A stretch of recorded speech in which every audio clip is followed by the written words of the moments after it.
130 کروڑ لوگوں کا ملک، ڈھیر سارے مسائل، لیکن بات ہو رہی ہے صرف بیف کی اور دادری کی۔ ملک کے حالات انتہائی سنگین ہے، عدم رواداری بڑھتی جا رہی ہے۔ ایسے میں ملک کے رائٹرز ایک اہم آواز بن کر اٹھے ہیں اور ہندوتو طاقتوں کی غنڈہ گردی کے خلاف بول رہے ہیں۔ اس نازک دور میں ان کوششوں پر نین تارا سہگل اور دوسرے باضمیر رائٹرز کو سلام۔ پیش دنیا بھر سے کی اس حوالے سے خاص رپورٹ۔ دنیا سے برداشت اٹھتی جا رہی ہے، ہر جگہ یہی حال ہے۔ امریکی یونیورسٹیوں میں گولیاں چل رہی ہیں، پشاور کے اسکول میں بچوں کو بھونا جا رہا ہے، شام و عراق میں گلے کٹ رہے ہیں، دھماکے ہو رہے ہیں۔ دادری و ہماچل میں ہندو داعش بھی اپنی بدنما شکل دکھا رہی ہے، اخلاق مر رہے ہیں، انسانیت مرحوم ہو رہی ہے۔ ایک ایسے وقت جبکہ پورے ملک میں گھٹا ٹوپ اندھیرا چھایا ہوا ہے، کالی رات میں تیز ہواؤں کے درمیان ایک دیا روشن ہوا ہے۔ اس دیے نے امیدوں کے کئی چراغ جلائے۔ اس دیے کو روشن کرنے والی کوئی اور نہیں، نین تارا سہگل ہیں۔ نہرو کی بھانجی نین تارا سہگل، جنہوں نے ملک میں بڑھتی ہوئی عدم رواداری، اقلیتوں پر زیادتیوں اور دانشوروں کے قتل پر صدائے احتجاج بلند کی اور اپنا ساہتیہ اکیڈمی ایوارڈ واپس کر دیا۔ کئی دوسرے رائٹرز نے بھی ان کی آواز پر لبیک کہا۔ ممتا کے شاعر منور رانا نے بھی تقلید کی۔ ہندوستان ایک نازک دور سے گزر رہا ہے۔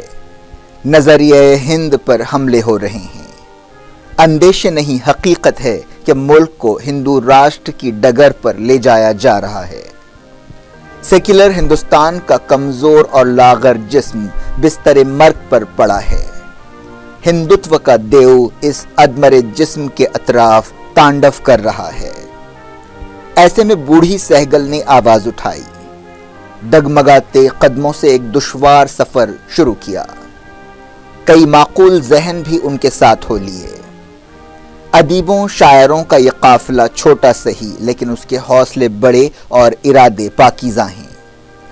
یہ ایک پکار ہے جس پر ہم وطنوں کا جواب ملک کے مستقبل کا فیصلہ کرے گا۔ اس بروقت پکار کے لیے سہگل کو سلام۔ کیا اس قافلے کو منزل ملے گی؟ کیا یہ اپنے نیک مقصد میں کامیاب ہوگا؟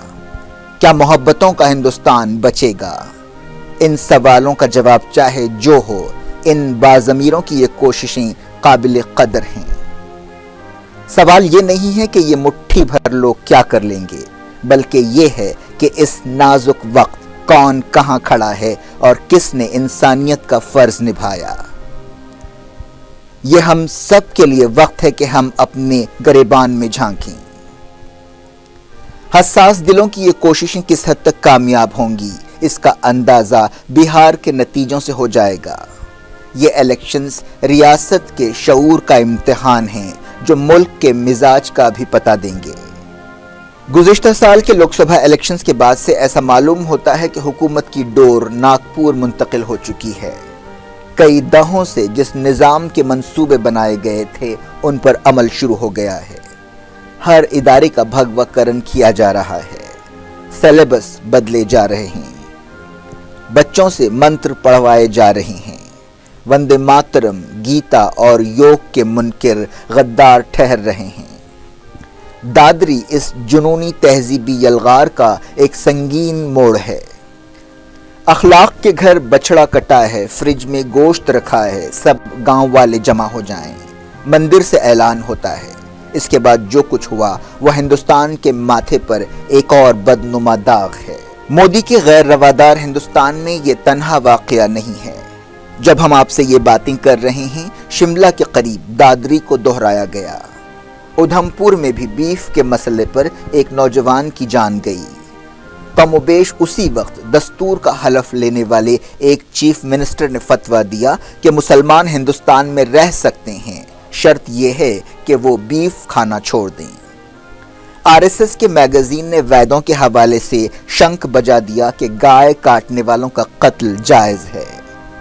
یہ ہم کہاں آ گئے ہیں؟ پتھر کا دور کہنا پتھر کے دور کی توہین ہوگا۔ نہرو کا ہندوستان تو ایسا نہیں تھا، گاندھی نے تو ایسے ہندوستان کا خواب نہیں دیکھا تھا۔